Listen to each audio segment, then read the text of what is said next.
Hello mga momshies! Another day, another mini vlog na naman tayo!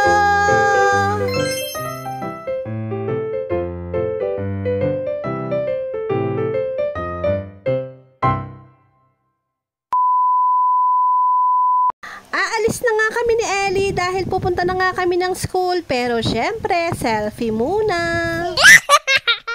Naayusan ko na nga si Ellie at eto na nga yung ponytail of the day niya.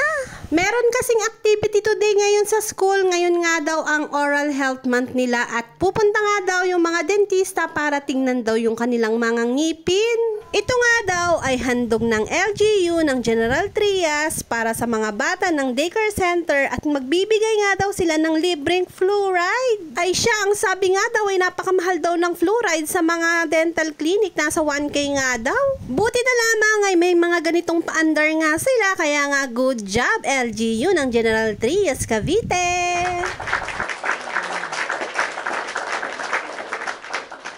Mabilis naman ang pila kahit nga sobrang daming ang tao dahil dito nga lahat pupunta, lahat ng daycare center at dito nga ito gaganapin today. Buti na lamang ay maganda pa nga ang ngipin ng batang ito at wala pang ang sira. Medyo naalagaan namin ni Daddy Patrick ang ngipin ni Ellie dahil baby pa lamang siya ay talagang sanay na talaga siyang laging nagtutoothbrush. Dito pala sa unang linya na ito ay dito pa lang pala i-check yung mga ngipin nila. Akala ko nga ay tapos na nga dito at uuwi na nga kami. Yun pala ay hindi pa pala. Another pila na naman dito sa kabila. Buti na lamang ay nadagdagan na nga yung dentista. 4 na nga daw yung nasa unahan kaya naman sobrang bilis na.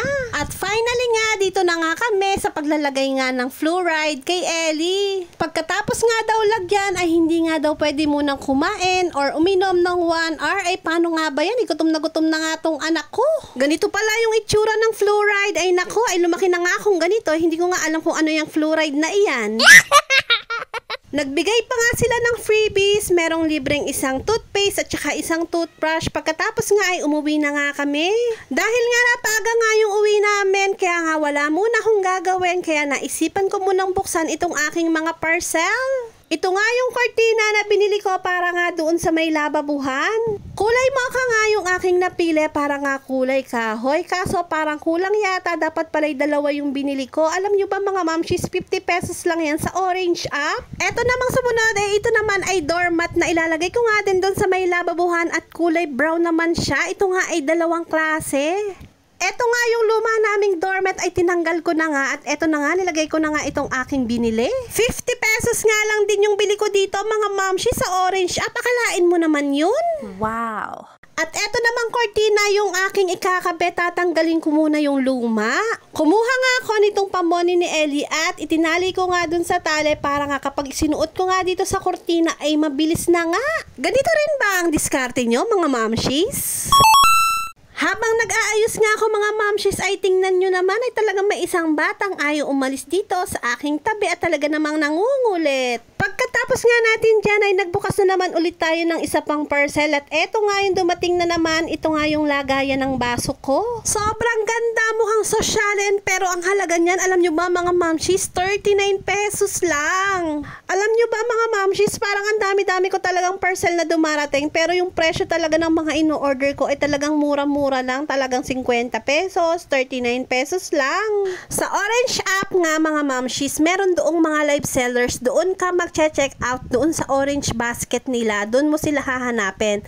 Tapos meron doong voucher na gagamitin mo, may free shipping na, tapos 60 pesos off pa. Wow! Tinatyaga ako ngayon mga mamshis, araw-araw doon nga ako naghahanap ng aking bibilhin. Sobrang sulit naman dahil nga sobrang mumura nga ng aking mga na-check out dahil laang doon. Sa mga gusto ngang malaman ng ganitong diskarte mga mamshis, i-PM nyo ako kung hindi kayo marunong ay tuturuan ko nga kayo.